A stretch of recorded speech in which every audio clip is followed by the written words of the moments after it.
شروع اللہ کے نام سے جو رحمان و رحیم ہے۔ الف لام را، یہ اس کتاب کی آیات ہیں جو اپنا مدعا صاف صاف بیان کرتی ہے۔ ہم نے اسے نازل کیا ہے قرآن بنا کر عربی زبان میں، تاکہ تم اہل عرب اس کو اچھی طرح سمجھ سکو۔ ہم اس قرآن کو تمہاری طرف وحی کر کے بہترین پیرائے میں واقعات اور حقائق تم سے بیان کرتے ہیں، ورنہ اس سے پہلے تو ان چیزوں سے تم بالکل ہی بے خبر تھے۔ یہ اس وقت کا ذکر ہے جب یوسف نے اپنے باپ سے کہا، ابا جان، میں نے خواب دیکھا ہے کہ 11 ستارے ہیں اور سورج اور چاند ہیں، اور وہ مجھے سجدہ کر رہے ہیں۔ جواب میں اس کے باپ نے کہا، بیٹا، اپنا یہ خواب اپنے بھائیوں کو نہ سنانا، ورنہ وہ تیرے در پہ آزار ہو جائیں گے۔ حقیقت یہ ہے کہ شیطان آدمی کا کھلا دشمن ہے، اور ایسا ہی ہوگا جیسا تو نے خواب میں دیکھا ہے کہ تیرا رب تجھے اپنے کام کے لیے منتخب کرے گا اور تجھے باتوں کی تہہ تک پہنچنا سکھائے گا، اور تیرے اوپر اور آل یعقوب پر اپنی نعمت اسی طرح پوری کرے گا جس طرح اس سے پہلے وہ تیرے بزرگوں ابراہیم اور اسحاق پر کر چکا ہے۔ یقیناً تیرا رب علیم اور حکیم ہے۔ حقیقت یہ ہے کہ یوسف اور اس کے بھائیوں کے قصے میں ان پوچھنے والوں کے لیے بڑی نشانیاں ہیں۔ یہ قصہ یوں شروع ہوتا ہے کہ اس کے بھائیوں نے آپس میں کہا، یہ یوسف اور اس کا بھائی دونوں ہمارے والد کو ہم سب سے زیادہ محبوب ہیں، حالانکہ ہم ایک پورا جتھا ہیں۔ سچی بات یہ ہے کہ ہمارے ابا جان بالکل ہی بہک گئے ہیں۔ چلو یوسف کو قتل کر دو یا اسے کہیں پھینک دو، تاکہ تمہارے والد کی توجہ صرف تمہاری ہی طرف ہو جائے۔ یہ کام کر لینے کے بعد پھر نیک بن رہنا۔ اس پر ان میں سے ایک بولا، یوسف کو قتل نہ کرو، اور اگر کچھ کرنا ہی ہے تو اسے کسی اندھے کنویں میں ڈال دو، کوئی آتا جاتا قافلہ اسے نکال لے جائے گا۔ اس قرارداد پر انہوں نے جا کر اپنے باپ سے کہا، ابا جان، کیا بات ہے کہ آپ یوسف کے معاملے میں ہم پر بھروسہ نہیں کرتے، حالانکہ ہم اس کے سچے خیر خواہ ہیں۔ کل اسے ہمارے ساتھ بھیج دیجئے، کچھ چر چگ لے گا اور کھیل کود سے بھی دل بہلائے گا، ہم اس کی حفاظت کو موجود ہیں۔ باپ نے کہا، تمہارا اسے لے جانا مجھے شاق گزرتا ہے، اور مجھ کو اندیشہ ہے کہ کہیں اسے بھیڑیا نہ پھاڑ کھائے جبکہ تم اس سے غافل ہو۔ انہوں نے جواب دیا، اگر ہمارے ہوتے اسے بھیڑیے نے کھا لیا جبکہ ہم ایک جتھا ہیں، تب تو ہم بڑے ہی نکمے ہوں گے۔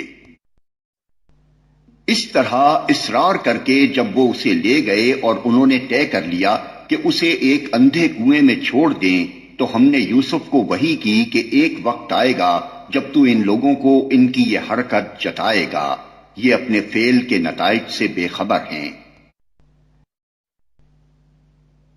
شام کو وہ روتے پیٹتے اپنے باپ کے پاس آئے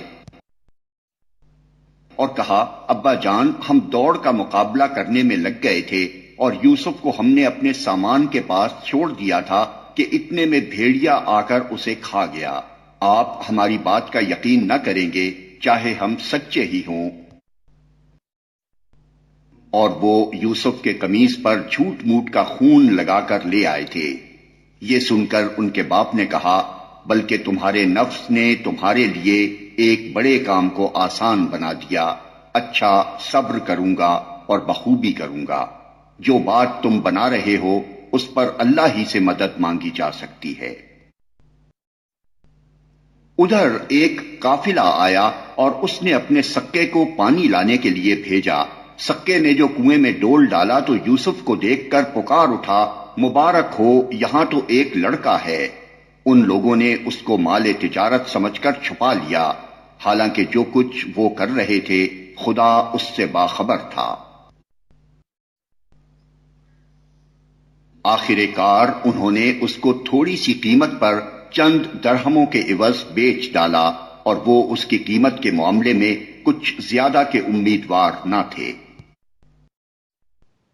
مصر کے جس شخص نے اسے خریدا، اس نے اپنی بیوی سے کہا، اس کو اچھی طرح رکھنا، بعید نہیں کہ یہ ہمارے لیے مفید ثابت ہو یا ہم اسے بیٹا بنا لیں۔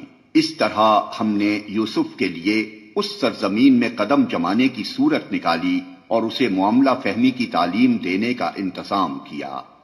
اللہ اپنا کام کر کے رہتا ہے، مگر اکثر لوگ جانتے نہیں ہیں۔ اور جب وہ اپنی پوری جوانی کو پہنچا تو ہم نے اسے قوت فیصلہ اور علم عطا کیا۔ اس طرح ہم نیک لوگوں کو جزا دیتے ہیں۔ جس عورت کے گھر میں وہ تھا، وہ اس پر ڈورے ڈالنے لگی اور ایک روز دروازے بند کر کے بولی، آ جا۔ یوسف نے کہا، خدا کی پناہ، میرے رب نے تو مجھے اچھی منزلت بخشی اور میں یہ کام کروں، ایسے ظالم کبھی فلاح نہیں پایا کرتے۔ وہ اس کی طرف بڑھی اور یوسف بھی اس کی طرف بڑھتا اگر اپنے رب کی برہان نہ دیکھ لیتا۔ ایسا ہوا تاکہ ہم اس سے بدی اور بے حیائی کو دور کر دیں۔ در حقیقت وہ ہمارے چنے ہوئے بندوں میں سے تھا۔ آخر کار یوسف اور وہ آگے پیچھے دروازے کی طرف بھاگے، اور اس نے پیچھے سے یوسف کا قمیص کھینچ کر پھاڑ دیا۔ دروازے پر دونوں نے اس کے شوہر کو موجود پایا۔ اسے دیکھتے ہی عورت کہنے لگی، کیا سزا ہے اس شخص کی جو تیری گھر والی پر نیت خراب کرے؟ اس کے سوا اور کیا سزا ہو سکتی ہے کہ وہ قید کیا جائے یا اسے سخت عذاب دیا جائے؟ یوسف نے کہا، یہی مجھے پھانسنے کی کوشش کر رہی تھی۔ اس عورت کے اپنے کنبے والوں میں سے ایک شخص نے قرینے کی شہادت پیش کی کہ اگر یوسف کا قمیص آگے سے پھٹا ہو تو عورت سچی ہے اور یہ جھوٹا، اور اگر اس کا قمیص پیچھے سے پھٹا ہو تو عورت جھوٹی ہے اور یہ سچا۔ جب شوہر نے دیکھا کہ یوسف کا قمیص پیچھے سے پھٹا ہے تو اس نے کہا، یہ تم عورتوں کی چالاکیاں ہیں، واقعی بڑے غضب کی ہوتی ہیں تمہاری چالیں۔ یوسف اس معاملے میں درگزر کر، اور اے عورت، تو اپنے قصور کی معافی مانگ، تو ہی اصل میں خطا کار تھی۔ شہر کی عورتیں آپس میں چرچا کرنے لگیں کہ عزیز کی بیوی اپنے نوجوان غلام کے پیچھے پڑی ہوئی ہے، محبت نے اس کو بے قابو کر رکھا ہے، ہمارے نزدیک تو وہ صریح غلطی کر رہی ہے۔ اس نے جو ان کی یہ مکارانہ باتیں سنی تو ان کو بلاوا بھیج دیا اور ان کے لیے تکیہ دار مجلس آراستہ کی اور ضیافت میں ہر ایک کے آگے ایک ایک چھری رکھ دی۔ پھر عین اس وقت جب کہ وہ پھل کاٹ کاٹ کر کھا رہی تھی، اس نے یوسف کو اشارہ کیا کہ ان کے سامنے نکل آ۔ جب ان عورتوں کی نگاہ اس پر پڑی تو وہ دنگ رہ گئیں اور اپنے ہاتھ کاٹ بیٹھیں اور بے ساختہ پکار اٹھیں، حاشا للہ، یہ شخص انسان نہیں ہے، یہ تو کوئی بزرگ فرشتہ ہے۔ عزیز کی بیوی نے کہا، دیکھ لیا، یہ ہے وہ شخص جس کے معاملے میں تم مجھ پر باتیں بناتی تھیں۔ بے شک میں نے اسے رجھانے کی کوشش کی تھی، مگر یہ بچ نکلا۔ اگر یہ میرا کہنا نہ مانے گا تو قید کیا جائے گا اور بہت ذلیل و خوار ہوگا۔ یوسف نے دعا کی کہ پروردگار جس کام کی طرف یہ مجھے بلاتی ہیں اس کی نسبت مجھے قید پسند ہے، اور اگر تو مجھ سے ان کے فریب کو نہ ہٹائے گا تو میں ان کی طرف مائل ہو جاؤں گا اور نادانوں میں داخل ہو جاؤں گا۔ اس کے رب نے اس کی دعا قبول کی اور ان عورتوں کی چالیں اس سے دفع کرتیں۔ بے شک وہی ہے جو سب کی سنتا اور سب کچھ جانتا ہے۔ پھر ان لوگوں کو یہ سوچی کہ ایک مدت کے لیے اسے قید کر دیں، حالانکہ وہ اس کی پاک دامنی اور خود اپنی عورتوں کے برے اطوار کی صریح نشانیاں دیکھ چکے تھے۔ قید خانے میں 2 غلام اور بھی اس کے ساتھ داخل ہوئے۔ ایک روز ان میں سے ایک نے اس سے کہا، میں نے خواب میں دیکھا ہے کہ میں شراب کشید کر رہا ہوں۔ دوسرے نے کہا، میں نے دیکھا کہ میرے سر پر روٹیاں رکھی ہیں اور پرندے ان کو کھا رہے ہیں۔ دونوں نے کہا، ہمیں اس کی تعبیر بتائیے۔ ہم دیکھتے ہیں کہ آپ ایک نیک آدمی ہیں۔ یوسف نے کہا، یہاں جو کھانا تمہیں ملا کرتا ہے اس کے آنے سے پہلے میں تمہیں ان خوابوں کی تعبیر بتا دوں گا۔ یہ علم ان علوم میں سے ہے جو میرے رب نے مجھے عطا کیے ہیں۔ واقعہ یہ ہے کہ میں نے ان لوگوں کا طریقہ چھوڑ کر جو اللہ پر ایمان نہیں لاتے اور آخرت کا انکار کرتے ہیں، اپنے بزرگوں ابراہیم، اسحاق اور یعقوب کا طریقہ اختیار کیا ہے۔ ہمارا یہ کام نہیں ہے کہ اللہ کے ساتھ کسی کو شریک ٹھہرائیں۔ در حقیقت یہ اللہ کا فضل ہے ہم پر اور تمام انسانوں پر کہ اس نے اپنے سوا کسی کا بندہ ہمیں نہیں بنایا، مگر اکثر لوگ شکر نہیں کرتے۔ اے زنداں کے ساتھیو، تم خود ہی سوچو کہ بہت سے متفرق رب بہتر ہیں یا وہ ایک اللہ جو سب پر غالب ہے؟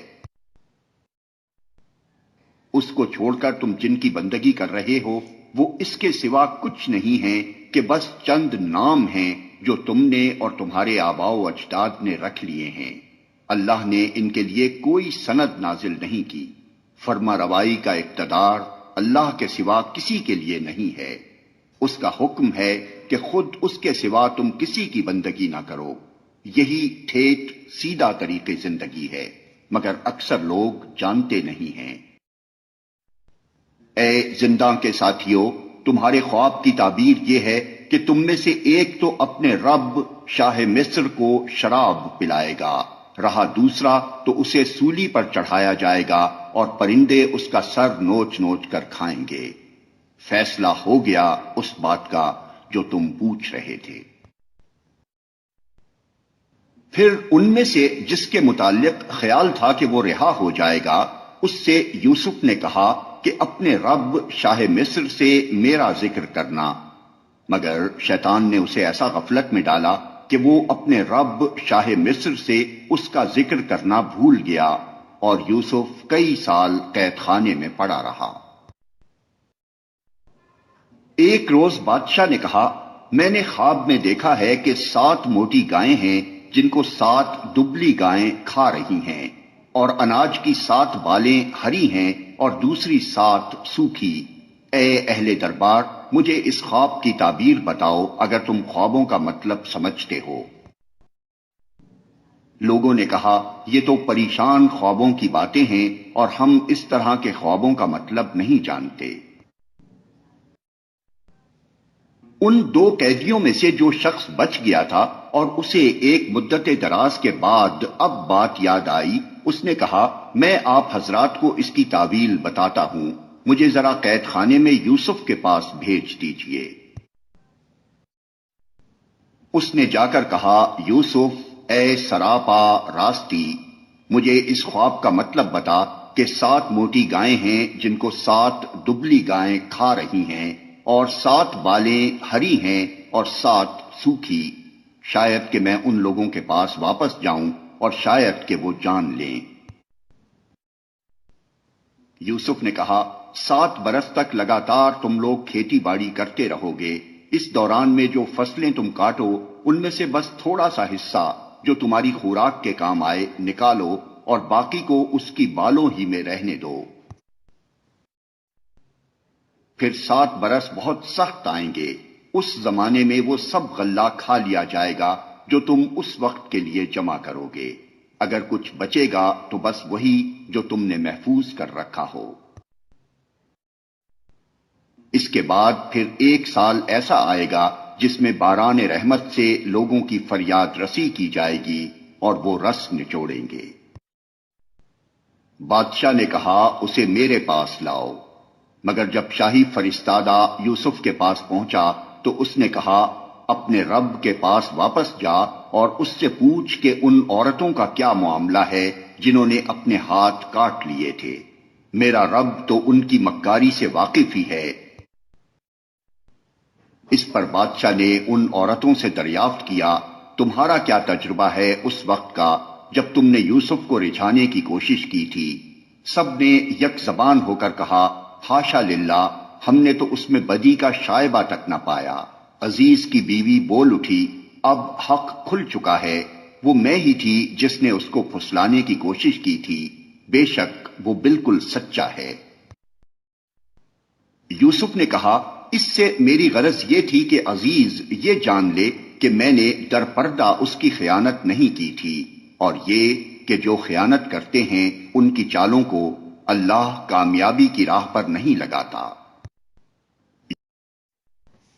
میں کچھ اپنے نفس کی برات نہیں کر رہا ہوں، نفس تو بدی پر اکساتا ہی ہے، الا یہ کہ کسی پر میرے رب کی رحمت ہو، بے شک میرا رب بڑا غفور و رحیم ہے۔ بادشاہ نے کہا، انہیں میرے پاس لاؤ تاکہ میں ان کو اپنے لیے مخصوص کر لوں۔ جب یوسف نے اس سے گفتگو کی تو اس نے کہا، اب آپ ہمارے ہاں قدر و منزلت رکھتے ہیں اور آپ کی امانت پر پورا بھروسہ ہے۔ یوسف نے کہا، ملک کے خزانے میرے سپرد کیجیے، میں حفاظت کرنے والا بھی ہوں اور علم بھی رکھتا ہوں۔ اس طرح ہم نے اس سرزمین میں یوسف کے لیے اقتدار کی راہ ہموار کی، وہ مختار تھا کہ اس میں جہاں چاہے اپنی جگہ بنائے۔ ہم اپنی رحمت سے جس کو چاہتے ہیں نوازتے ہیں، نیک لوگوں کا اجر ہمارے ہاں مارا نہیں جاتا، اور آخرت کا اجر ان لوگوں کے لیے زیادہ بہتر ہے جو ایمان لے آئے اور خدا ترسی کے ساتھ کام کرتے رہے۔ یوسف کے بھائی مصر آئے اور اس کے ہاں حاضر ہوئے، اس نے انہیں پہچان لیا مگر وہ اس سے ناآشنا تھے۔ پھر جب اس نے ان کا سامان تیار کروا دیا تو چلتے وقت ان سے کہا، اپنے سوتیلے بھائی کو میرے پاس لانا، دیکھتے نہیں ہو کہ میں کس طرح پیمانہ بھر کر دیتا ہوں اور کیسا اچھا مہمان نواز ہوں۔ اگر تم اسے نہ لاؤ گے تو میرے پاس تمہارے لیے کوئی غلہ نہیں ہے، بلکہ تم میرے قریب بھی نہ پھٹکنا۔ انہوں نے کہا، ہم کوشش کریں گے کہ والد صاحب اسے بھیجنے پر راضی ہو جائیں، اور ہم ایسا ضرور کریں گے۔ یوسف نے اپنے غلاموں کو اشارہ کیا کہ ان لوگوں نے غلے کے عوض جو مال دیا ہے وہ چپکے سے ان کے سامان ہی میں رکھ دو۔ یہ یوسف نے اس امید پر کیا کہ گھر پہنچ کر وہ اپنا واپس پایا ہوا مال پہچان جائیں گے، یا اس فیاضی پر احسان مند ہوں گے، اور عجب نہیں کہ پھر پلٹیں۔ جب وہ اپنے باپ کے پاس گئے تو کہا، ابا جان، آئندہ ہم کو غلہ دینے سے انکار کر دیا گیا ہے، لہذا آپ ہمارے بھائی کو ہمارے ساتھ بھیج دیجئے تاکہ ہم غلہ لے کر آئیں، اور اس کی حفاظت کے ہم ذمہ دار ہیں۔ باپ نے جواب دیا، کیا میں اس کے معاملے میں تم پر ویسا ہی بھروسہ کروں جیسا اس سے پہلے اس کے بھائی کے معاملے میں کر چکا ہوں؟ اللہ ہی بہتر محافظ ہے اور وہ سب سے بڑھ کر رحم فرمانے والا ہے۔ پھر جب انہوں نے اپنا سامان کھولا تو دیکھا کہ ان کا مال بھی انہیں واپس کر دیا گیا ہے۔ یہ دیکھ کر وہ پکار اٹھے، ابا جان، اور ہمیں کیا چاہیے؟ دیکھیے یہ ہمارا مال بھی ہمیں واپس دے دیا گیا ہے، بس اب ہم جائیں گے اور اپنے اہل و عیال کے لیے رسد لے آئیں گے، اپنے بھائی کی حفاظت بھی کریں گے، اور ایک بار شتر اور زیادہ بھی لے آئیں گے، اتنے غلے کا اضافہ آسانی کے ساتھ ہو جائے گا۔ ان کے باپ نے کہا، میں اس کو ہرگز تمہارے ساتھ نہ بھیجوں گا جب تک کہ تم اللہ کے نام سے مجھ کو پیمان نہ دے دو کہ اسے میرے پاس ضرور واپس لے کر آؤ گے، الا یہ کہ کہیں تم گھیر ہی لیے جاؤ۔ جب انہوں نے اس کو اپنے اپنے پیمان دے دیے تو اس نے کہا، دیکھو ہمارے اس قول پر اللہ نگہبان ہے۔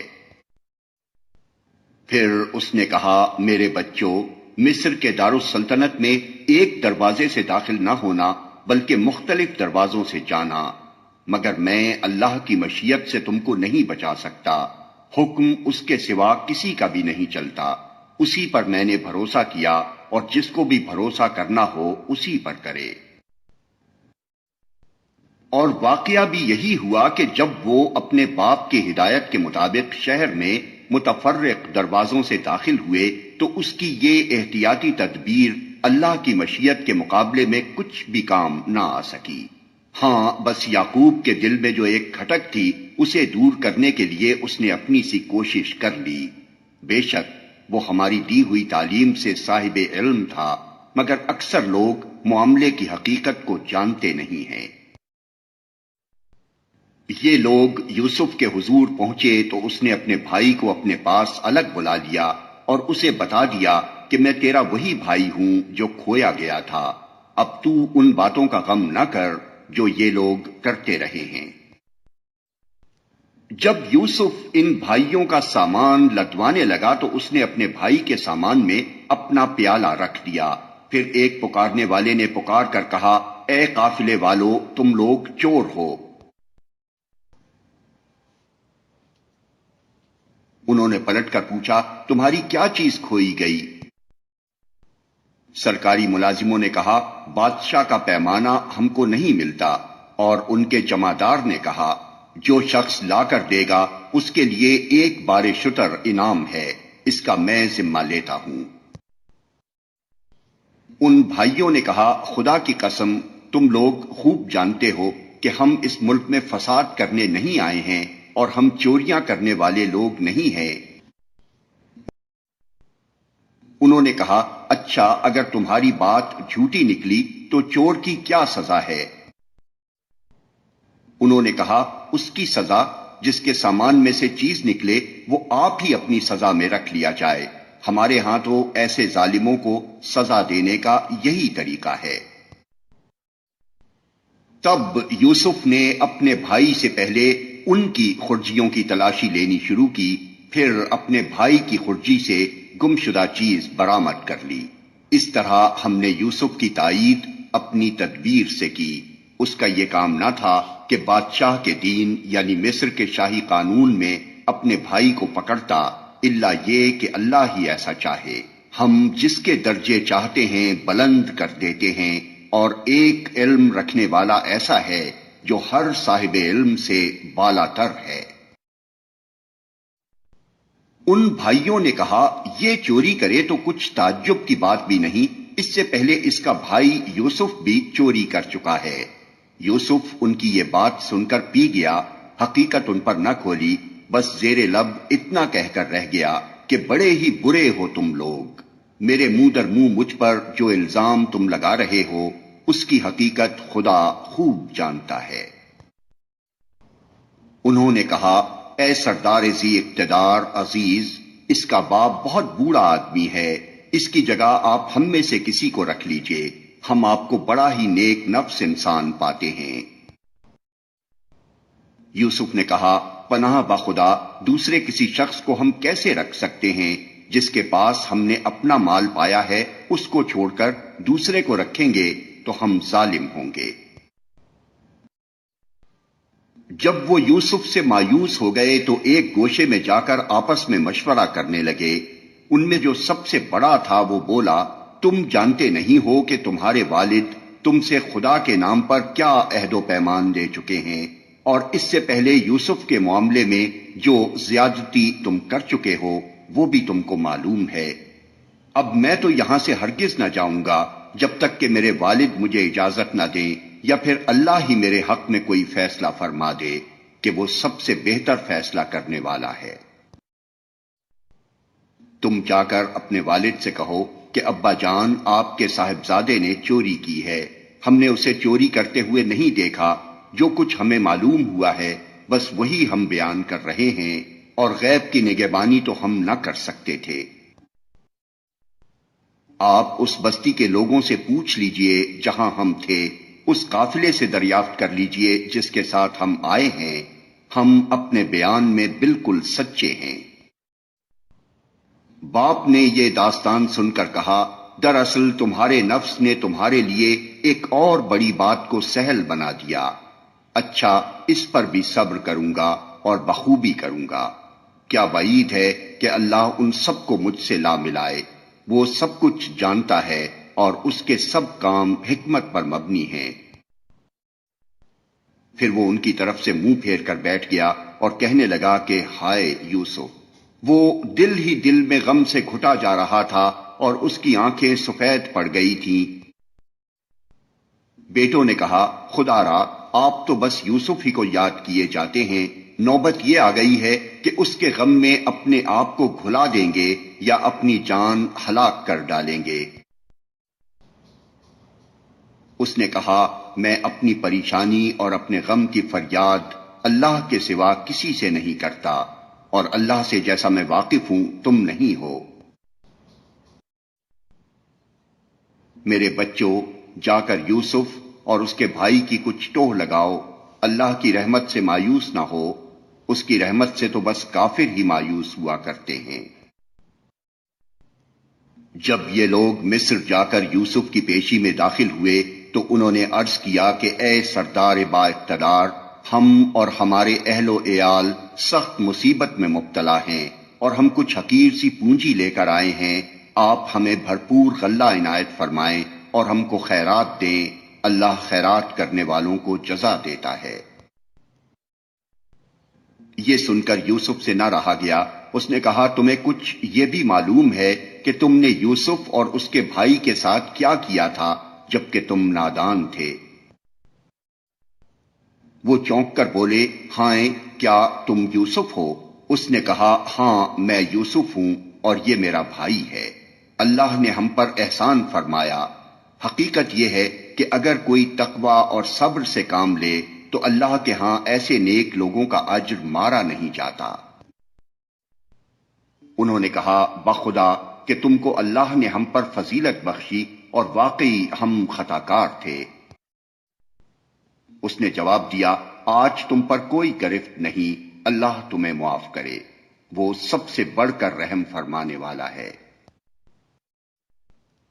جاؤ میرا یہ قمیص لے جاؤ اور میرے والد کے منہ پر ڈال دو، ان کی بینائی پلٹ آئے گی، اور اپنے سب اہل و عیال کو میرے پاس لے آؤ۔ جب یہ قافلہ مصر سے روانہ ہوا تو ان کے باپ نے کنعان میں کہا میں یوسف کی خوشبو محسوس کر رہا ہوں، تم لوگ کہیں یہ نہ کہنے لگو کہ میں بڑھاپے میں سٹھیا گیا ہوں۔ گھر کے لوگ بولے خدا کی قسم آپ ابھی تک اپنے اسی پرانے خبت میں پڑے ہوئے ہیں۔ پھر جب خوشخبری لانے والا آیا تو اس نے یوسف کا قمیص یعقوب کے منہ پر ڈال دیا اور یکا یک اس کی بینائی اوت کر آئی۔ تب اس نے کہا میں تم سے کہتا نہ تھا میں اللہ کی طرف سے وہ کچھ جانتا ہوں جو تم نہیں جانتے۔ سب بول اٹھے ابا جان آپ ہمارے گناہوں کی بخشش کے لیے دعا کریں، واقعی ہم خطا کار تھے۔ اس نے کہا میں اپنے رب سے تمہارے لیے معافی کی درخواست کروں گا، وہ بڑا معاف کرنے والا اور رحیم ہے۔ پھر جب یہ لوگ یوسف کے پاس پہنچے تو اس نے اپنے والدین کو اپنے ساتھ بٹھا لیا اور اپنے سب کنبے والوں سے کہا چلو اب شہر میں چلو، اللہ نے چاہا تو امن چین سے رہو گے۔ شہر میں داخل ہونے کے بعد اس نے اپنے والدین کو اٹھا کر اپنے پاس تخت پر بٹھایا اور سب اس کے آگے بے اختیار سجدے میں جھک گئے۔ یوسف نے کہا ابا جان یہ تعبیر ہے میرے اس خواب کی جو میں نے دیکھا تھا، میرے رب نے اسے حقیقت بنا دیا، اس کا احسان ہے کہ اس نے مجھے قید خانے سے نکالا اور آپ لوگوں کو صحرا سے لا کر مجھ سے ملایا، حالانکہ شیطان میرے اور میرے بھائیوں کے درمیان فساد ڈال چکا تھا۔ واقعہ یہ ہے کہ میرا رب غیر محسوس تدبیروں سے اپنی مشیت پوری کرتا ہے، بے شک وہ علیم اور حکیم ہے۔ اے میرے رب تو نے مجھے حکومت بخشی اور مجھ کو باتوں کی تہہ تک پہنچنا سکھایا، زمین و آسمان کے بنانے والے تو ہی دنیا اور آخرت میں میرا سرپرست ہے، میرا خاتمہ اسلام پر کر اور انجام کار مجھے صالحین کے ساتھ ملا۔ یہ قصہ غیب کی خبروں میں سے ہے جو ہم تم پر وحی کر رہے ہیں، ورنہ تم اس وقت موجود نہ تھے جب یوسف کے بھائیوں نے آپس میں اتفاق کر کے سازش کی تھی۔ مگر تم خواہ کتنا ہی چاہو ان میں سے اکثر لوگ مان کر دینے والے نہیں ہیں، حالانکہ تم اس خدمت پر ان سے کوئی اجرت بھی نہیں مانگتے ہو، یہ تو ایک نصیحت ہے جو دنیا والوں کے لیے عام ہے۔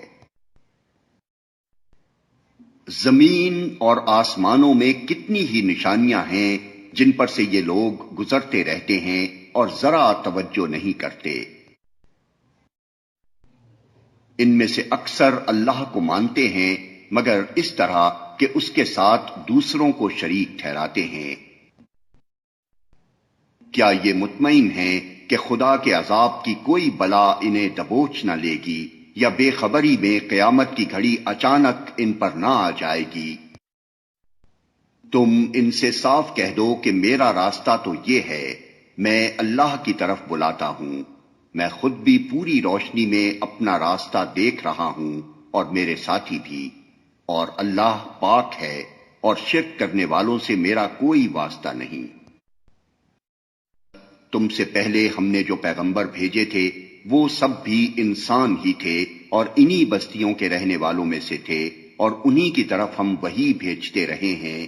پھر کیا یہ لوگ زمین میں چلے پھرے نہیں ہیں کہ ان قوموں کا انجام انہیں نظر نہ آیا جو ان سے پہلے گزر چکی ہیں؟ یقیناً آخرت کا گھر ان لوگوں کے لیے اور زیادہ بہتر ہے جنہوں نے پیغمبروں کی بات مان کر تقوی کی روش اختیار کی۔ کیا اب بھی تم لوگ نہ سمجھو گے؟ پہلے پیغمبروں کے ساتھ بھی یہی ہوتا رہا ہے کہ وہ مدت و نصیحت کرتے رہے اور لوگوں نے سن کر نہ دیا، یہاں تک کہ جب پیغمبر لوگوں سے مایوس ہو گئے اور لوگوں نے بھی سمجھ لیا کہ ان سے جھوٹ بولا گیا تھا، تو یکا یک ہماری مدد پیغمبروں کو پہنچ گئی۔ پھر جب ایسا موقع آ جاتا ہے تو ہمارا قاعدہ یہ ہے کہ جسے ہم چاہتے ہیں بچا لیتے ہیں، اور مجرموں پر سے تو ہمارا عذاب ٹالا ہی نہیں جا سکتا۔ اگلے لوگوں کے ان قصوں میں عقل و ہوش رکھنے والوں کے لیے عبرت ہے۔ یہ جو کچھ قرآن میں بیان کیا جا رہا ہے یہ بناوٹی باتیں نہیں ہیں، بلکہ جو کتابیں اس سے پہلے آئی ہوئی ہیں انہی کی تصدیق ہے، اور ہر چیز کی تفصیل، اور ایمان لانے والوں کے لیے ہدایت اور رحمت۔